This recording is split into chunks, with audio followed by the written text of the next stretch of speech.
Assalamualaikum warahmatullahi wabarakatuh. Apa kabar anak-anakku sekalian? Semoga dalam keadaan sehat dimanapun kalian berada dan masih selalu semangat untuk mengikuti pembelajaran ya, walaupun dalam kondisi seperti sekarang ini. Baik, sebelum memulai pelajaran pada hari ini, marilah kita bersama-sama berdoa. Semoga apa yang kita lakukan hari ini menjadi ladang ibadah ya, selain untuk mendapatkan ilmu. Berdoa dipersilakan. Amin. Baik anak-anakku sekalian, untuk pembelajaran hari ini sebelum masuk ke materi, saya ingatkan untuk absensi silahkan nanti kalian isi link yang ada di Classroom yang sudah saya share, kemudian nanti ikuti petunjuk yang ada di sana. Baik anak-anakku sekalian, saya ingatkan kembali untuk kaitannya dengan kompetensi dasar dan IPK untuk materi bab ini ya. Kemudian untuk subbabnya ini ada yang pertama desentralisasi atau otonomi daerah, kemudian yang kedua adalah kedudukan dan peran pemerintah pusat dan daerah, yang ketiga adalah hubungan struktural dan fungsional pemerintah pusat dan daerah.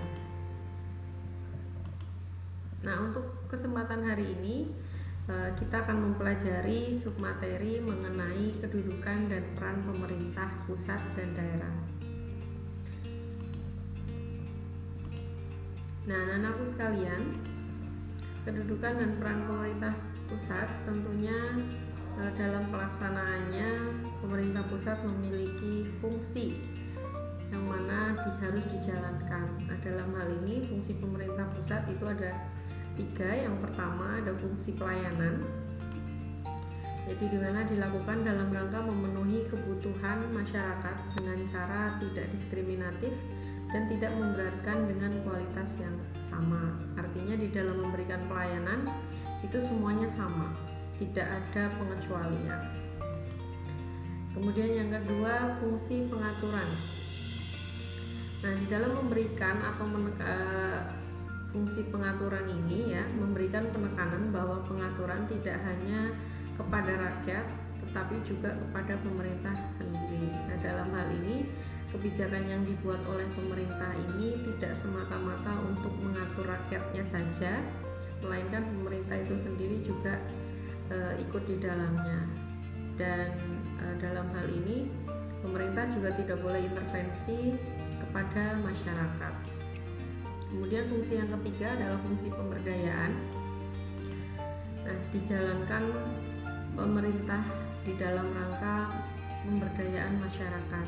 Nah, fungsi ini menekankan bahwasanya pemerintah itu sebagai fasilitator dan motivator kepada masyarakat untuk menyelesaikan masalah-masalah yang dihadapi di dalam kehidupannya. Kemudian yang selanjutnya, apa saja yang menjadi urusan atau kewenangan pemerintah pusat? Nah, yang pertama adalah politik luar negeri, di mana diantaranya adalah mengangkat pejabat diplomatik, menentukan kebijakan luar negeri dan sebagainya. Yang kedua, pertahanan dan keamanan. Ini memberikan dan membentuk angkatan bersenjata, menetapkan kebijakan keamanan nasional. Justisi, mendirikan lembaga peradilan, mengangkat hakim dan jaksa, memberikan gerasi, abolisi, amnesti. Moneter dan fiskal nasional. Nah, ini kebijakan makroekonomi seperti halnya mencetak uang, kemudian menentukan nilai mata uang, dan kebijakan moneter. Selain itu juga mengontrol atau mengawasi peredaran uang yang ada di masyarakat. Kemudian ada urusan yang berkaitan dengan agama. Nah, dalam hal ini adalah menetapkan hari libur nasional ataupun memberikan kebijakan penyelenggaraan kehidupan beragama. Selanjutnya, kedudukan dan peran pemerintah daerah. Kewenangan pemerintah daerah.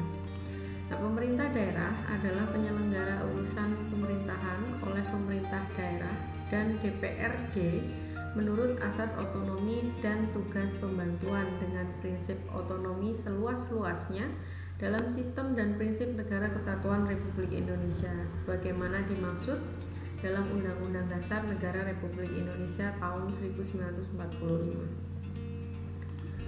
Nah, apa saja hak-hak yang dimiliki daerah di dalam melaksanakan otonomi daerah? Nah, yang pertama adalah mengatur dan mengurus sendiri urusan pemerintahannya. Yang kedua, memilih pemimpin daerah. Yang ketiga, mengelola aparatur daerah. Yang keempat, mengelola kekayaan daerah. Yang kelima, memungut pajak dan retribusi daerah. Yang keenam, mendapatkan bagi hasil dari pengelolaan sumber daya alam dan sumber daya lainnya. Kemudian mendapat sumber-sumber pendapatan lain yang sah dan mendapatkan hak lainnya yang diatur dalam peraturan perundang-undangan. Nah, apa saja yang menjadi kewenangan pemerintah daerah untuk kabupaten dan kota? Nah, yang pertama adalah perencanaan dan pengendalian pembangunan, perencanaan pemanfaatan dan pengawasan tata ruang, penyelenggaraan ketertiban umum dan ketentraman masyarakat, kemudian penyediaan sarana dan prasarana umum, penanganan bidang kesehatan, penyelenggaraan pendidikan, dan penanggulangan masalah sosial, serta pelayanan di bidang ketenagakerjaan. Nah, di dalam pelaksanaan otonomi daerah, berdasarkan pasal 18B ayat 1 Undang-Undang Dasar Negara Republik Indonesia tahun 1945, negara mengakui dan menghormati satuan-satuan pemerintahan daerah yang bersifat khusus atau istimewa yang diatur di dalam undang-undang. Nah, undang-undang yang mengatur ini adalah Undang-Undang Nomor 9 Tahun 2015 tentang perubahan kedua atas Undang-Undang Nomor 23 Tahun 2014 tentang pemerintahan daerah, di mana menyebutkan bahwa satuan-satuan pemerintahan daerah yang bersifat khusus adalah daerah yang diberi otonomi khusus, yaitu DKI Jakarta dan Provinsi Papua. Kemudian selain itu adalah daerah istimewa. Nah, daerah istimewa ini adalah daerah istimewa Aceh dan daerah istimewa Yogyakarta. Nah, tentunya pemberian daerah-daerah khusus ini dikarenakan ada kekhasan atau kekhususan tersendiri pada daerah-daerah tersebut. Kemudian perangkat daerah sebagai pelaksana otonomi daerah. Yang pertama ada sekretariat daerah, sekretariat DPRD, dinas daerah, lembaga teknis daerah, kecamatan, desa atau kelurahan. Kemudian Dewan Perwakilan Rakyat Daerah atau DPRD. Di sini ada DPRD provinsi, kemudian DPRD kabupaten atau kota. Ya. Nah, di dalam proses selanjutnya ini di dalam menentukan pemilihan kepala daerah, yang mana di dalam proses penyelenggaraannya itu dilakukan secara langsung ini sejak tahun 2005 dan ini dilaksanakan berdasarkan amanat dari Undang-Undang Nomor 32 Tahun 2004 tentang pemerintahan daerah pasal 24 ayat 5. Nah, di dalam penyelenggaraan pemilihan kepala daerah untuk tahun ini nanti kita pun akan melihat dan nanti silakan kalian lihat prosesnya seperti apa dan bagaimana, silakan dianalisa karena akan ada pemilu atau pemilihan kepala daerah secara serentak yang dilaksanakan di seluruh wilayah Indonesia, tapi ada beberapa kota yang mungkin tidak melaksanakan karena sebelumnya sudah melaksanakan terlebih dahulu. Nanti kalian bisa mempelajari itu, bisa melihat seperti apa. Nah, kemudian berkaitan dengan peraturan daerah. Peraturan daerah tidak boleh bertentangan dengan ketentuan peraturan perundang-undangan yang lebih tinggi, kepentingan umum dan atau kesusilaan. Nah, di dalam membuat peraturan daerah ini, setiap daerah itu diberikan kewenangan untuk membuat peraturan-peraturan yang disesuaikan dengan kondisi sosial masyarakat daerahnya masing-masing, sekaligus potensi yang dimiliki. Nah, Indonesia itu adalah negara yang termasuk kaya raya sekali dengan potensi alamnya yang luar biasa ya. Namun sayangnya kita masih belum bisa memaksimalkan itu, sehingga semoga kalian sebagai generasi muda ke depan bisa memaksimalkan potensi yang dimiliki oleh negara kita ya untuk kemajuan bangsa kita. Jadi dengan potensi kekayaan alam Indonesia yang melimpah, kita dapat menjadi negara yang besar dengan mengembangkan potensi yang ada di dalamnya.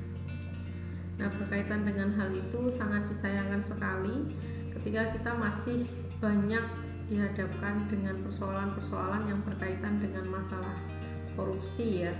Ya, ini menjadi salah satu hal yang cukup tidak menyenangkan ya, karena isu-isu korupsi masih selalu saja berkembang ya, dan ini hanya beberapa contoh saja ya. Ini berkaitan dengan korupsi yang dilakukan oleh lembaga legislatif ataupun kepala daerah berkaitan dengan kasus-kasus suap ataupun kasus-kasus penyalahgunaan kekuasaan.